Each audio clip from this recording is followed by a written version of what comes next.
D'être venu à ce point presse concernant le relais de la flamme olympique qui aura donc lieu demain. Je pense que vous avez déjà eu beaucoup d'informations sur l'organisation, donc on ne va pas forcément revenir sur tous les détails. Mes collègues vous donneront des éléments, des chiffres et des compléments par rapport à ce que vous avez eu. Donc juste pour vous rappeler que la flamme sera dans le département toute la journée et qu'elle arrivera à Perpignan le soir vers 17h50, 17h55 au Parc des Sports. Et que de toute l'après-midi au Parc des Sports, il y aura des animations. Donc à partir de 14h, une vingtaine de clubs seront présents sur le site et vous proposeront des initiations et des animations ouvertes au public et feront le lien avec le départ de la flamme qui aura donc lieu sur le site, sur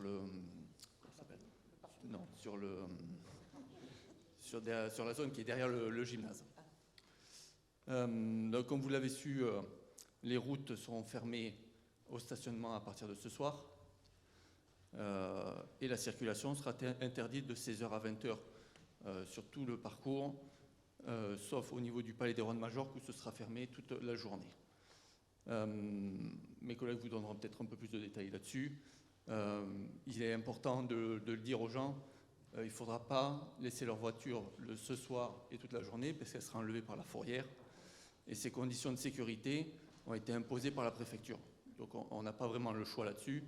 La sécurité de l'événement a été une priorité pour eux. Donc même si on a fait remonter que c'était compliqué, notamment de vider le premier niveau du parking Wilson, on a été obligé de le faire quand même. Donc on applique les consignes de la préfecture notamment. Le département, il est comme nous, hein, il applique aussi les règles qu'on lui impose. Donc voilà, le principal c'est ça. Donc surtout d'insister sur le fait qu'il y a des animations au Parc des Sports, puisque normalement on devait organiser des manifestations tout au long du parcours, mais ça n'a pas été possible parce que si on voulait organiser des choses le long du parcours, il fallait mettre de la sécurité, il fallait palper les visiteurs. Donc ça demandait beaucoup de travail, beaucoup de coûts surtout. Et donc on a limité l'animation sur le Parc des Sports. Voilà à peu près ce que je pouvais vous dire. On a prévu un parking de délestage au Parc des Expos. Donc il y aura des bus qui font des liaisons jusqu'au centre-ville de 7h à 16h. Et après, toutes les rues qui sont adjacentes au niveau du parcours sont aussi interdites au stationnement. Là aussi, il ne faut pas l'oublier, parce qu'il y a une bande de 10 mètres de chaque côté du parcours qui est interdite au stationnement et à la circulation. Donc ça fait beaucoup de problèmes de stationnement. Et voilà. Donc si mes collègues veulent donner des infos. Oui, bonjour. Moi, je vais vous donner quelques chiffres. Ce n'est pas le plus rigolo, mais c'est peut-être intéressant. Il faut savoir qu'il y a eu quand même 70 000 flyers qui ont été distribués à la population de Perpignan, ceci assuré par les agents de la ville. Et donc ça a occupé pendant une bonne dizaine de jours toute une bonne partie des agents municipaux qui ont fait ce travail, et par 2 fois, parce qu'il y a eu deux flyers, enfin il y a eu des flyers généraux qui ont été distribués sur toute la ville et des flyers plus spécifiques justement pour les habitants proches du parcours. Donc 70 000 flyers. Il y a aussi quand même en matière de logistique, il y a 70 Lego béton, 48 véhicules légers, 10 poids lourds, 5 élévateurs. Ça mobilise 65 chauffeurs pour sécuriser les carrefours. Et la sécurité du parcours, de toute façon, Philippe Rouche, directeur de la police municipale, est là. Je vais lui passer la parole un petit moment. Il va vous donner peut-être encore des éléments pour la sécurité. Il faut savoir qu'il y a quand même 100 policiers municipaux et 40 véhicules de l'APM qui vont être mobilisés. Ce que vous a dit Sébastien Ménard, c'est la réalité, et surtout d'avertir à travers vos médias, de bien répéter encore les interdictions de stationner, de circuler, pour éviter qu'il y ait des enlèvements de véhicules ou de vélos ou de trottinettes ou de ce que vous voulez, puisque ça doit être vraiment libre de toute... Il n'y a que la flamme qui doit circuler, si je peux dire, c'est tout. et les organisateurs. Il y a aussi l'aspect des commerces. Il faut savoir que sur tout le parcours, les commerces seront fermés, les restaurateurs fermés. Donc il y a quand même une partie du centre-ville, et mon amie Isabelle Bertrand vous en parlera puisqu'elle est adjointe chargée du centre-ville. Voilà, c'est un événement, c'est une contrainte. J'espère que ça va être plus sympa que l'aspect moins sympa de l'organisation qui est assez drastique, il faut dire, et qui nous est imposée, comme l'a dit M. Ménard. Voilà, peut-être Philippe, si tu veux dire, Frédéric. Oui, bonjour à toutes et à tous. Je vais peut-être avoir un peu de redondance avec les propos de mes collègues précédents, mais bien évidemment, accueillir un événement aussi important pour le monde sportif n'allait pas sans des contraintes qui ont été imposées, qui sont, bon, pour certains, plus ou moins bien vécues. Moi, je donnerai mon témoignage en tant qu'adjoint de quartier, dans un quartier qui va être fortement impacté, puisque j'ai la chance d'avoir le parc des sports et le cœur sportif de la ville sur ce secteur sud. Il est évident, on a eu beaucoup de discussions, puisque ma collègue vous l'a dit, il y a beaucoup de tracts qui ont été distribués, il y a tous les services de la ville, que ce soit la voirie, la PM, la com, etc. Tous les services ont été mobilisés pour essayer de faire de cet événement un événement, on va dire, positif et inclusif, mais bien évidemment, le cahier des charges étant ce qu'il est, on pourrait presque le comparer à l'organisation de sommets internationaux tels que le G20, tellement on nous demande de contraintes, bien évidemment logiques par rapport au risque attentat ou autre, mais c'est vrai que ça a été depuis un mois un travail énorme pour prévenir nos concitoyens, pour rassurer aussi le monde économique, comme l'a dit Patricia il y a quelques instants. Oui, effectivement, par rapport aux contraintes qui nous sont imposées à la fois par le CIO, l'État, la préfecture, etc., il se trouve bien évidemment que pour des raisons de sécurité, sur le parcours, on a demandé à certains commerces de fermer. C'est pas évident, parce que bon, la situation économique à Perpignan, vous la connaissez comme nous, elle n'est pas par moments florissante. Ce sont des périodes un petit peu compliquées. Pourquoi ? Parce que les beaux jours arrivent, les gens se dirigent vers la montagne, vers la mer. On s'en rend compte, on a l'habitude, dès que le mois de mai approche, les terrasses sont un peu moins occupées. Et ça, bon, forcément, c'est compliqué à gérer pour les commerçants. Et puis une journée comme ça, un mercredi, il fait beau en ville ou dans certains secteurs où les gens ont l'habitude d'aller se promener ou de profiter ou simplement de commercer, ce qui est tout à fait logique. On comprend très bien que ça pose des contraintes. Donc voilà, le gros travail qui a été fait avec l'ensemble des élus a été d'aller à la rencontre des commerçants et justement d'expliquer ces contraintes. Alors, vous savez, on n'a pas l'habitude, que moi personnellement, je ne suis pas du genre à me cacher devant certaines excuses ou autres. C'était notre rôle, si on voulait accueillir un événement de cette ampleur sur Perpignan, d'en subir certaines contraintes et conséquentes, mais surtout d'être là pour expliquer à toutes les personnes qui pourraient voir cette journée non pas comme une grande fête avec tout ce qui peut être d'intéressant, d'inclusif, de positif, comme des contraintes. C'était notre rôle d'aller leur expliquer que, bon, oui, effectivement, la circulation va être bouclée pendant 4 heures le jour même de l'événement, que les stationnements vont être interdits sur le parcours et les rues perpendiculaires dès 20h la veille, c'est-à-dire ce soir. Ça a été ce travail-là qui a été fait. On espère malgré tout que la météo sera avec nous, que ce sera une belle fête. Et bien évidemment, les services et les élus de la ville de Perpignan resteront mobilisés. Moi, personnellement, on va fermer un peu plus tôt la mairie de Quartier Sud parce qu'on est totalement impacté par le passage de la flamme et parce que nos agents ont quand même le droit de pouvoir rentrer chez eux après leur service. Mais que ce soit mon directeur et certaines personnes de la mairie de Quartier et moi-même en tant qu'élu, je serai entre le parc des sports et la mairie de Quartier Sud, mais je serai disponible pour essayer de répondre à certaines problématiques. Ça a déjà commencé. Il y a des commerçants qui nous font comprendre que c'est vraiment délicat pour eux et qu'ils espèrent que leur activité économique ne sera pas impactée. Mais il y a bien d'autres activités qu'il a fallu aussi à un moment donné un peu régenter, organiser, ou des loueurs de voitures qui nous ont demandé de leur préciser exactement les termes des parcours pour qu'ils puissent s'organiser avec leurs clients pour la pause, la repose ou la prise en charge des véhicules. On ne s'imagine pas, si vous voulez, à quel point ça peut être important quand on ferme comme ça des artères ou quand on contraint la circulation et le stationnement. Donc on espère vraiment que par rapport à toute l'énergie qui a été dépensée pour accueillir cette flamme olympique sur Perpignan, on puisse comprendre que malgré tout, il y a des contraintes, ça va durer quelques heures, mais qu'avant tout, c'est une belle fête. C'est, je pense, un signal positif envoyé par la ville. Et le monde associatif perpignanais, qui est très dynamique, comme vous le savez, bénéficiera forcément d'une façon ou d'une autre du passage de cette flamme. Voilà, donc je souhaite vraiment que ça soit une belle fête. Je ne sais pas si... on allait vous proposer à la fin de répondre à toutes vos questions. Mais je vous en prie, je vous en prie. Mais c'est juste parce qu'elle pose une question. Bien sûr.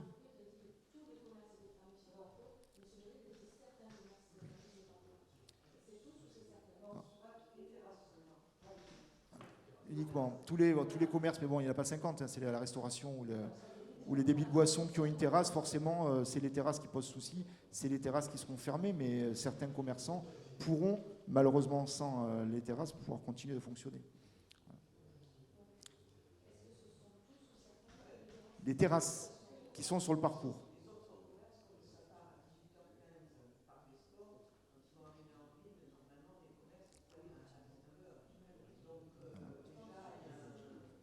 De toute façon, la fermeture des commerces, c'est eux qui décident. C'est pas une décision de fermer ou de ne pas fermer. Hein. Exactement.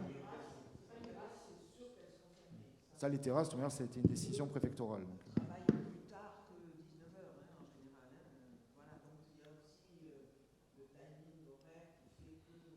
Bon, c'est pour ça que ça concerne vraiment les terrasses le soir, parce que c'est là où ils travaillent le soir.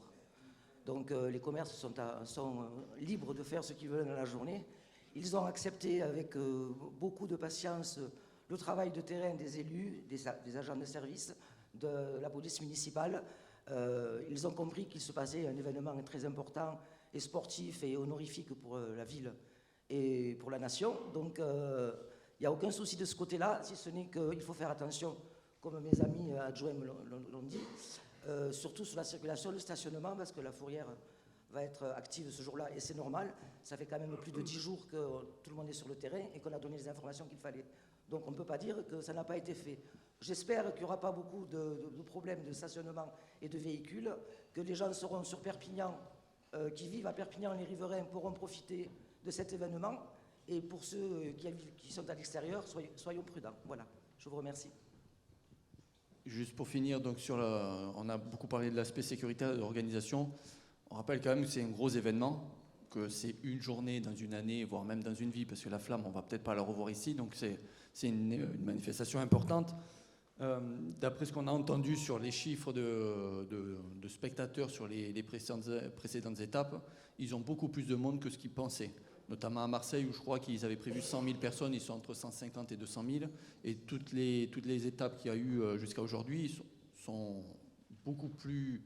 il y a beaucoup plus de monde que ce qu'ils pensaient. Donc c'est quelque chose qui est attendu, malgré, on peut voir les critiques sur les réseaux, hein, sur les blocages et tout ça, mais il y a quand même beaucoup de monde qui attendent cet événement, parce que c'est un événement sportif, même si ce n'est pas vraiment du sport, mais c'est un élément qui est lié au jeu, qui transmet des valeurs. Il y a des gens qui vont porter la flamme, qui viennent de plein d'horizons différents. Donc on a des bénévoles associatifs, des sportifs, il y a des people et tout ça, mais il y a beaucoup de monde qui va venir. C'est aussi de mettre en avant le sport en général, et notamment le sport amateur, puisque je rappelle quand même qu'aux Jeux Olympiques, la plupart des athlètes sont amateurs. Donc c'est quand même une fête pour ce sport-là. C'est pour ça que les clubs de la ville qui vont animer, on dit oui de suite, quoi. Ils n'ont pas cherché à discuter. Et puis surtout, c'est une façon aussi de montrer son support ou son soutien à l'organisation des Jeux, mais aussi aux équipes de France. Parce que tous les athlètes qui vont là-bas, pour avoir discuté notamment avec Nawal Meniker hier, en coulisses, c'est pas tout beau, tout rose au niveau du soutien financier ou des conditions d'entraînement pour tous ces jeunes. Donc avoir du monde sur le parcours de la flamme, c'est déjà une première étape pour pouvoir soutenir les athlètes français, puisque tout le monde, on le sait, tout le monde ne sera pas à Paris cet été. Donc voilà, donc c'est un bel événement. Il ne faut pas le louper, il faut être présent. Alors on verra la météo, mais si les gens sont disponibles et qu'ils peuvent venir, il ne faut pas hésiter.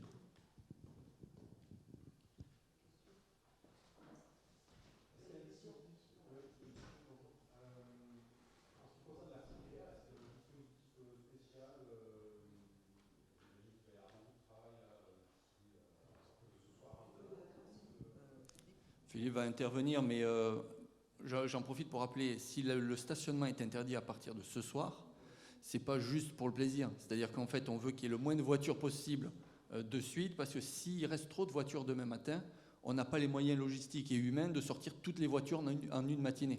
Donc c'est pour ça qu'on ferme ce soir, hein, parce que la circulation c'est 4 heures. Donc si on attend 9 heures demain matin pour commencer les enlèvements, enfin pour que la fourrière commence, on n'aura pas le temps d'enlever tout le monde.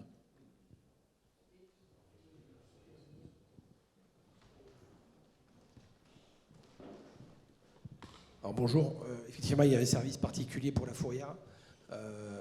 On a une grande partie du parc auto de la fourrière qui est réservé pour cet événement-là, sachant que ça sera fait avec discernement, c'est-à-dire qu'on va essayer d'identifier le maximum de voitures et d'appeler les propriétaires s'ils habitent là. On va essayer de faire un minimum, on va dire, de fourrière. Mais il y a un service qui est prévu, exceptionnel à ce niveau-là, avec une restitution sur la journée. Et oui, on interdit dès ce soir, parce que demain, la préfecture nous impose, et aussi le comité olympique impose que tout soit vidé, quoi. On est dans une condition vigipirate maximale, on est à alerte attentat maximale. Donc effectivement, il faut que les voitures soient parties. Je rebondis sur ce que disait M. Gourrier aussi, c'est les terrasses. C'est pareil, on nous a demandé de les enlever parce que pour éviter qu'il y ait des gens qui se saisissent du mobilier ou autre pour le projeter. Donc effectivement, on leur a demandé d'enlever les terrasses. Alors la réouverture, on est bien conscient que ça va provoquer une gêne, hein, que ce soit pour la circulation, pour les commerces, mais la réouverture se fera au plus tôt. Alors c'est pas nous qui décidons en tant que police municipale. Il y a un COD donc, qui est mis en place au sein de la préfecture, auquel mon adjoint Luc Martinez qui a travaillé là-dessus sera présent. L'ordre viendra du préfet, mais on fera un dégagement par tronçon, c'est-à-dire que la flamme va partir de certains quartiers et derrière on ouvrira quand l'autorité préfectorale nous donnera le feu vert, sachant qu'il y a des voies de cisaillement aussi, de dégagement qui sont prévues au niveau de la citadelle, donc vers le quartier Cassagne, d'accord, et aussi au niveau de l'avenue de Gaulle, parce qu'on va couper Lazare-Escarguel, il y a quand même beaucoup de voies principales de Perpignan qui vont être coupées à la circulation. Mais on insiste encore là-dessus, sur les voitures, voilà, et les deux roues aussi, de bien dire que les deux roues, c'est pareil, on ne les attache pas au mobilier urbain, parce qu'il y a beaucoup de gens qui vont peut-être vouloir venir en moto, en scooter, on ne les attache pas au mobilier urbain, parce que là c'est pareil, il y aura là-dessus le commissariat, on a vu ça avec le DIPN, il y aura peut-être les cadenas seront tranchés et les véhicules enlevés. On est vraiment dans une configuration de sécuritaire maximale, quoi, qui nous est imposée par la préfecture et par l'organisation des JO, qui demande quand même quelque chose d'assez fort, quoi. Voilà. Juste parce qu'on m'a posé la question hier soir en mairie de quartier. Quand on parle des véhicules, on parle aussi des trottinettes électriques ou pas. On parle des vélos, des motos forcément. Donc c'est extrêmement contraint. Donc c'est vrai que c'est compliqué. J'ai dit écoutez, je prendrai ma trottinette. Mais non, malheureusement, là où la circulation sera interdite, elle sera interdite pour tous les véhicules à moteur, pour les vélos, pour les trottinettes électriques ou pas. C'est important de le dire aussi parce que forcément... certaines personnes étaient contentes de pouvoir avoir ce mode alternatif, mais nous, les contraintes édictées par les services de l'État et la préfecture en particulier sont de ce niveau-là. Comme pour le parking Wilson, c'est pareil. On peut comprendre que vider un parking ou le niveau 1, ça c'est imposé, hein, en cas d'alerte à la bombe, en cas de quoi que ce soit là-dessus. Les abonnés ont été prévenus, tout a été fait là-dessus et on interdira. Alors, ils nous demandent de le vider ou du moins de faire sortir toutes les voitures pour pas qu'il y ait de véhicules qui stagnent en fait. À partir de ce soir aussi. Voilà, oui, tout ça. Non. Niveau 2, oui, c'est bon. Donc,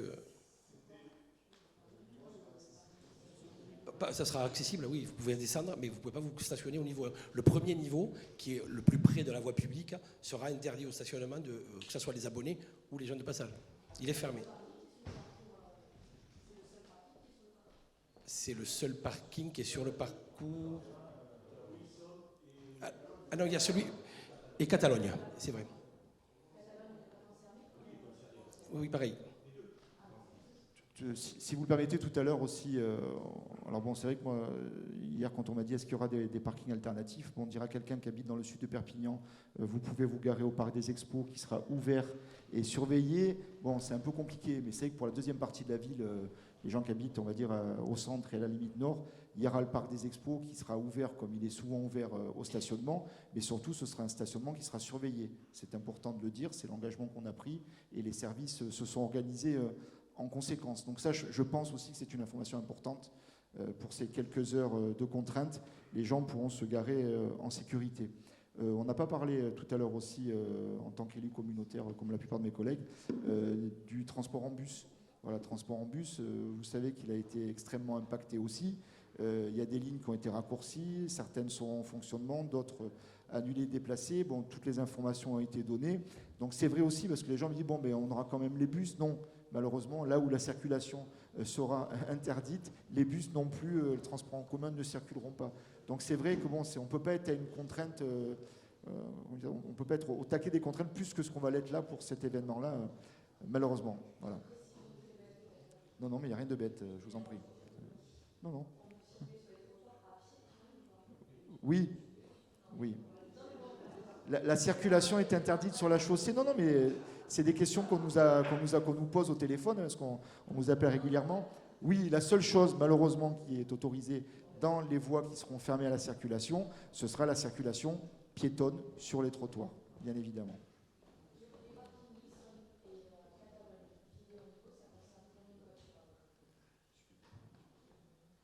Je pense qu'il y a à peu près 200 voitures sur le niveau, à peu près. Ouais. Wilson, Catalogne, je ne connais pas. J'en ai vu 200 sur le compteur. Ouais. Oh, 300. Ouais.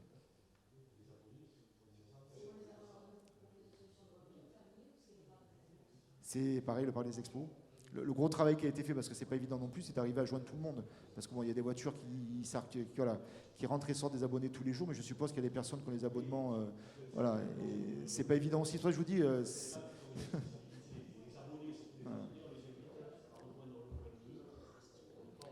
Voilà.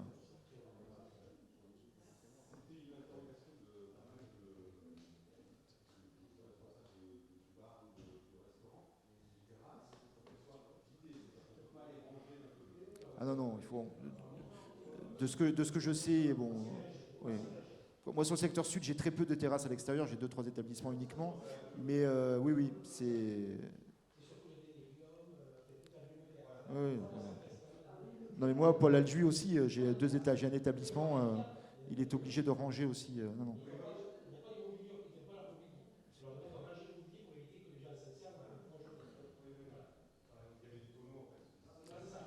Ouais. Aucun mobilier, ouais, absolument aucun. Le plus gros des terrasses, c'est avenue Leclerc pendant le parcours, Clémenceau, et le cœur de ville, évidemment. Voilà, c'est le cœur de ville qui est impacté avec les terrasses. Mais bon, ça dure 4 heures, hein, et puis le soir, on peut repartir sur de nouvelles bases.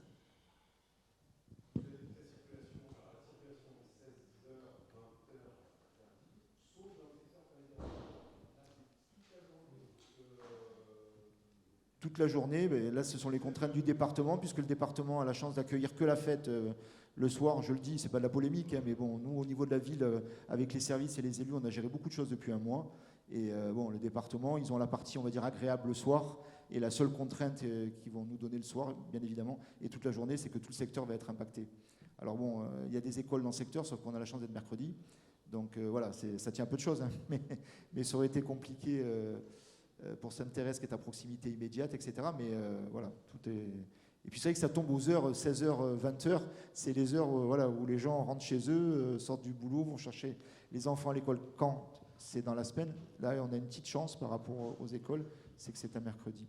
Voilà. Oui, oui.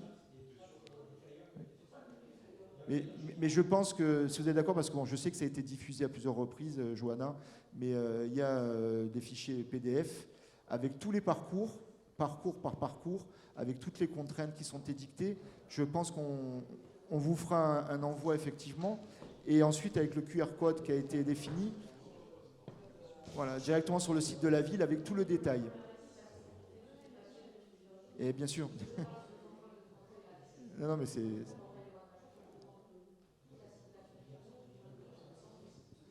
En fait, tous les flyers qui ont été distribués sont disponibles sur les réseaux de la ville. Donc tous ceux qui habitent dans chaque quartier, ils ont accès à un flyer spécial. Donc s'ils n'ont pas vu le papier dans la boîte aux lettres ou s'ils n'ont pas fait gaffe, etc., tous les flyers sont diffusés sur la page Facebook depuis une semaine, chaque jour. Et l'application aussi. Donc en fait, voilà. Donc il y a tout le détail. Oui, voilà. Donc en fait, voilà, on a sur les flyers, il y a toutes les rues qui sont fermées, tout est formalisé sur les flyers avec les stationnements et les rues fermées. Donc, Oui,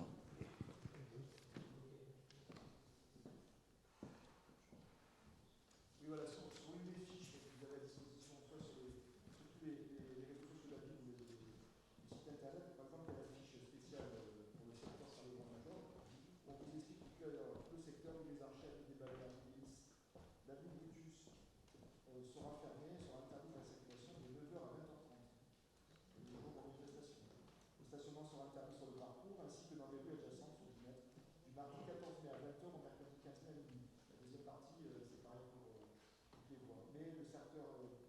du palais de Rabat en particulier sera interdit à toute circulation de 9h à 20h30 le jour de la manifestation.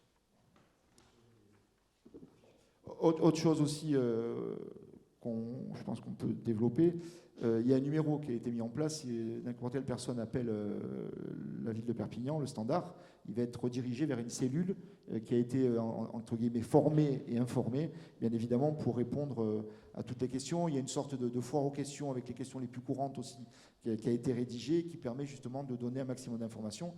Cette cellule fonctionnera encore, bien évidemment, demain toute la journée. Et puis les mairies de quartier, entre autres qui sont impactées, sont aussi à la disposition de tout le monde, que ce soit des particuliers comme les professionnels, pour répondre aussi à leurs questions jusqu'au dernier moment. Voilà. Non, vous demandez, vous dites voilà, j'appelle par rapport au passage de la flamme olympique, et on va vous passer une cellule qui s'occupe de traiter ces questions. Voilà. C'est 2-3, oui, c'est plusieurs, 2-3 même plus, des volontaires qui se relaient, bien évidemment, pour apporter un maximum d'informations. Et c'est vrai qu'au fil des jours, par rapport aux questions qui ont été posées, il s'est créé une sorte de foire aux questions qui permet à chaque fois de la réalimenter par rapport aux demandes des gens. Et je pense qu'on a, au bout de quelques jours, vraiment cerné toutes les problématiques qu'il puisse y avoir et surtout toutes les réponses qu'on peut apporter. On ne laisse pas les gens sans réponse. Voilà, c'était ça surtout l'engagement aussi. Je vous en prie. Ce que vous expliquez, notre directeur de l'APM, c'est que bien évidemment tout a été dimensionné, comme quoi des fois c'est possible, au niveau de la fourrière pour accueillir un maximum de véhicules, mais ils ont pu redimensionner le parc en créant un deuxième parc, mais ils ne peuvent pas passer, je sais pas, s'ils ont 10 machines à véhicules de fourrière, ils ne peuvent pas en acheter 20 juste pour la flamme. C'est pour ça, ce que vous expliquez nos collègues tout à l'heure, c'est qu'ils vont anticiper à partir de ce soir pour justement en avoir le moins possible à enlever demain, ce qui est logique.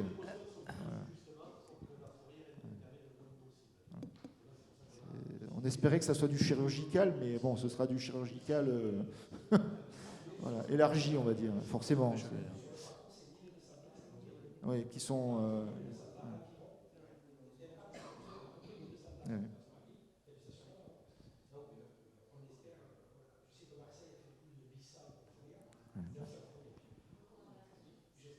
Mathématiquement, on devrait être en dessous par rapport à la taille du parcours.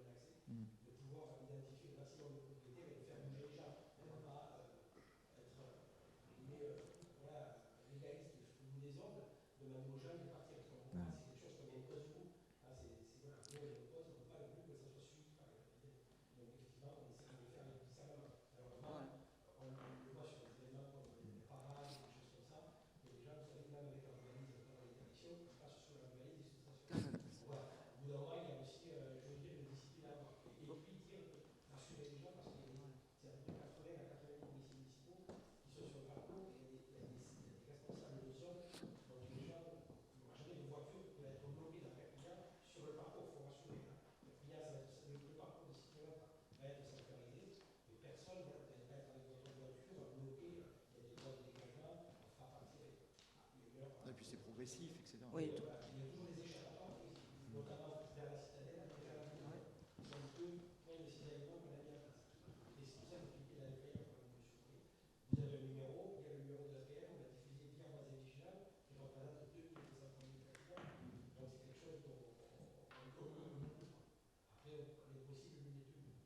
Voilà, tout ça pour dire que la fourrière n'est pas la bête noire de la journée.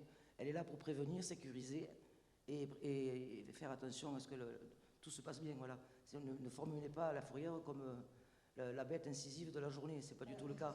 Voilà, ce n'est pas une punition. Ils sont là pour faire un travail de terrain comme tout le monde l'a fait. Voilà. La tolérance maximum de ce qui est possible. Non, ce qu'on souhaitait, voilà, si c'était possible, surtout de continuer à diffuser le QR code, parce que ça c'est pratique, les gens ils ont accès de suite à toutes ces infos. Le numéro du standard de la ville, les gens bien évidemment seront redirigés, je vous l'ai dit, soit vers la cellule, soit même si c'est nécessaire vers les mairies de quartier. Donc c'était surtout ça qu'il fallait continuer à dire. Et on est là, voilà, plus dans l'accompagnement que forcément dans la punition, c'est évident, mais voilà, on ne dit pas ça pour... je n'ai pas l'habitude, moi, de me plaindre ou quoi que ce soit, mais c'est une organisation monstrueuse. Voilà. Et c'est vrai qu'au fil des semaines, on s'est rendu compte et sont venus à nous des problématiques qu'on n'imaginait pas. Voilà, je veux dire, moi j'ai eu beaucoup de choses, c'est bête, mais même des secteurs, je vous parlais des loueurs de voitures, j'en ai quelques-uns sur mon secteur, bon, ils ne sont pas dans le périmètre immédiat où ça va être compliqué, mais bon, ils ont des clients qui sont souvent des touristes, qui ne connaissent pas la ville, etc. Donc ils ont besoin de leur donner plus d'informations qu'on donnerait pour un Perpignanais. Et tout ça, mine de rien, c'est chronophage et ça prend pas mal d'énergie. Et c'est vrai que c'est ce à quoi on répond depuis plusieurs semaines et surtout depuis plusieurs jours. Et je pense qu'aujourd'hui et demain, les téléphones vont crépiter, mais bon, on est là pour ça. Voilà, et je vous l'ai dit tout à l'heure, plusieurs fois, on essaye de ne pas laisser les gens forcément sans réponse. Voilà, mais je vous dis, il y a des problématiques qui se font jour, qui n'avaient pas été relevées, ni quoi que ce soit. C'est un peu lié voilà, soit à la ville, soit à certaines organisations professionnelles. Voilà, je vous en prie.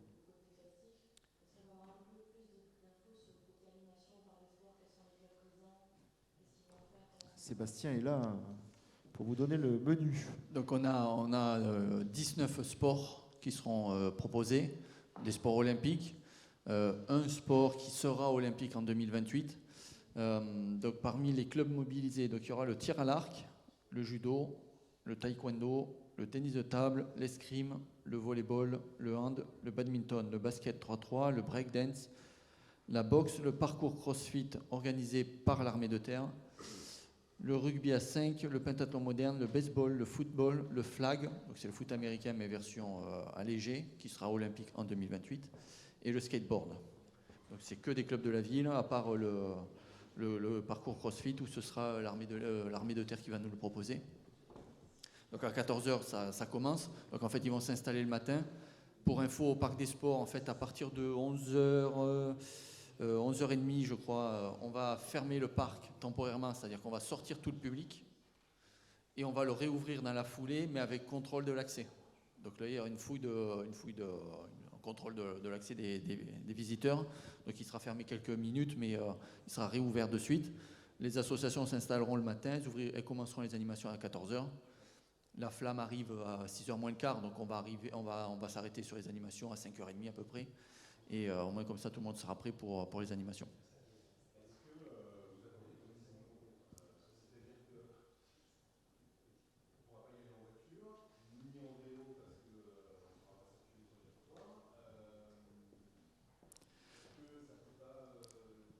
Comme j'ai dit là il y a quelques minutes, dans les autres villes-étapes, ils ont plus de monde que ce qu'ils pensaient. Donc ça attire du monde. Le problème de la circulation, il concerne juste le parcours lui-même. Le parc des sports, par exemple, on a quand même des accès différents. On n'a pas qu'une seule voie d'accès et les gens peuvent se garer un peu autour. Alors c'est sûr que c'est plus compliqué, ce sera plus compliqué, mais c'est comme ça. Dans les autres villes, ils ont les mêmes contraintes et ils ont du monde qui vient. Donc la seule difficulté que nous on a, c'est qu'on n'a jamais organisé ça avant, donc on n'a pas de point de repère. On ne sait pas si les Catalans sont des grands fans de sport olympique et qui viendront ou s'ils ne viendront pas du tout. Ça, on ne peut pas le savoir, on attendra. On a aussi la contrainte de la météo qui pourra avoir un impact s'il pleut. Mais voilà, dans les autres villages autour, il y a eu du monde. J'ai vu les images de Sète, c'était plein. Pourtant, Sète, c'est un petit village aussi, donc par rapport à Perpignan. Donc, nous, on est persuadés qu'il y aura du monde. Parce que si ça marche partout, je ne vois pas pourquoi nous, ici, on serait le petit village gaulois où on ne vient pas. Il y a du monde qui va venir aussi parce qu'il y a des gens qui vont porter la flamme. Donc il y a des familles qui vont venir. Je sais que Madame Rovira, qui sera au boulevard des Pyrénées, je sais qu'il y aura toute sa famille sur place. Il y a 10, 15, 20 personnes. Donc au bout d'un moment, ça va vite remplir la rue. Et puis comme on l'a dit, comme tout va être un peu limité dans le fonctionnement et puis que ça tombe sur un moment de fin de journée, un mercredi soir, on espère que tous les jeunes, les parents vont venir amener leurs gamins, que les jeunes qui sont en club viendront, puisque nous, du fait de la mobilisation de tous les agents de la direction des sports et de la ville, il y en a d'autres aussi, on a dû fermer un grand nombre de structures sportives. Donc tous les entraînements à ce moment-là seront annulés. Donc on les invite tous à venir sur le parcours, au parc, et puis de venir éventuellement aussi au Palais des Rois de Majorque, puisque c'est le site de célébration. Donc voilà, nous de ce qu'on voit sur le parcours depuis le début, c'est qu'il y a beaucoup de monde. Donc je ne vois pas pourquoi ici on n'aurait pas beaucoup de monde. Après, c'est sûr que, je sais pas, Marseille, c'était le 8 mai, non? Je sais plus quelle date. Non, mais moi je parle des étapes qu'il y a eu hier, avant-hier dans les Ouais. villages. Mais c'est vrai que, bon, Sébastien vous l'a dit, le programme est réjouissant, c'est un événement planétaire. C'est vrai qu'on peut espérer que ça. Après, ça tient à peu de choses. Mais d'abord, il y a beaucoup de contraintes. À Marseille, même si je suppose que les stations de métro à proximité immédiate ont dû être condamnées aussi pour les mêmes raisons de sécurité. Mais bon, ça a brassé plus de monde. Il n'y a pas de raison. Et la chose est certaine, c'est que même si on n'a pas de retour d'expérience, bon, on sait quand même qu'on a une activité sportive sur Perpignan et le département qui est quand même dynamique. La seule chose, voilà, je vous le dis pareil, parce que ça c'est moi qui vous le dis, c'est pas mon collègue ni la ville, mais on espère que face à toutes les contraintes, effectivement, ça ne va pas décourager du monde à venir profiter de ce moment quand même qui est un moment festif, sportif, etc. Voilà. Normalement, il y a un peu de pluie à 14 heures et après, il n'y a pas de pluie. Donc, on va espérer aussi que le ciel va nous aider parce que quand même, franchement, je ne voudrais pas que, alors qu'on a vécu de la sécheresse pendant je ne sais pas combien de jours, on soit pénalisé par quelques gouttes de pluie. Mais voilà, j'espère que ça va être quand même un événement. C'est une fête sportive et c'est un événement qui est quand même majeur, hein, ça c'est sûr. Hein. On l'a jamais eu, donc voilà. Juste bon, pour finir peut-être sur une pointe d'humour, après je donnerai la parole à notre ami Frédéric Guillaumont. Vous savez, ça dépend la météo de la marque des grenouilles. Voilà. Moi, la semaine dernière, j'ai organisé la fête de quartier au Moulin à Vent. Sur les 7-8 opérateurs, c'est la grenouille de Météo France qui a été la plus précise. Et toutes les autres nous auraient laissé penser qu'il allait pleuvoir le matin alors qu'il n'est pas tombé une goutte.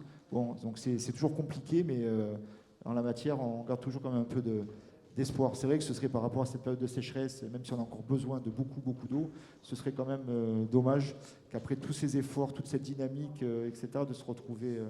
Et on a bon espoir. Frédéric, pardon.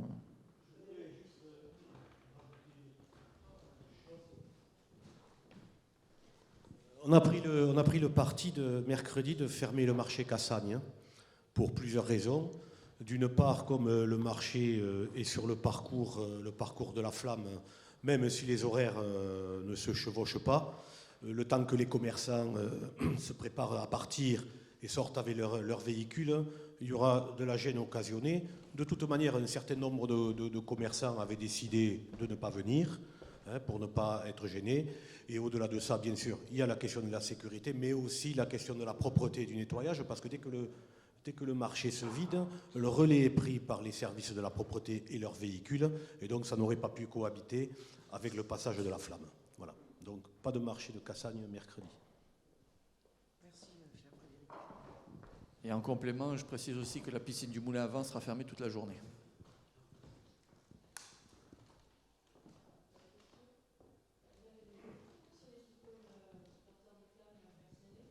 Non. Alors, cette partie-là, c'est la plus compliquée. Parce que, en fait, le département et la ville sont passagers de l'organisation, c'est-à-dire qu'en fait, on décide de pas grand-chose. Et on est encore moins informés que les porteurs de la flamme eux-mêmes. C'est-à-dire que c'est les porteurs de la flamme qui nous ont informés de l'endroit où ils allaient être positionnés. Voilà, donc ça, c'est un peu l'inconnu. Je crois même que les porteurs de la flamme se découvriront à partir de 15h30 sur les centres des relayeurs, là. Ils vont se découvrir là, mais ils ne connaissent pas eux non plus l'ordre de passage. C'est-à-dire qu'ils ne savent pas à qui ils vont transmettre la flamme. Et en termes de people, c'est, je pense, le secret le plus gardé, parce qu'on ne sait vraiment pas qui y aura. On a vu dans la presse 2 ou 3 noms. Nawal Méniker m'a indiqué hier qu'elle serait sur le parcours, elle serait sur l'eau, elle. Voilà, donc Fanny Horta, je crois qu'elle y est, mais je ne sais pas où. Ouais, elle va être sur un bateau. Ouais. Voilà, et puis après, on ne sait pas quels autres athlètes people ou haut niveau sont présents, puisque c'est le Paris qui décide. Donc,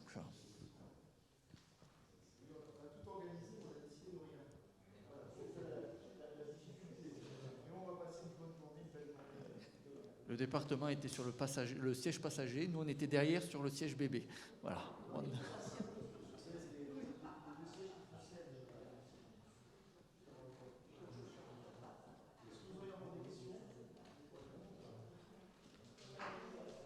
Bon, mais Merci.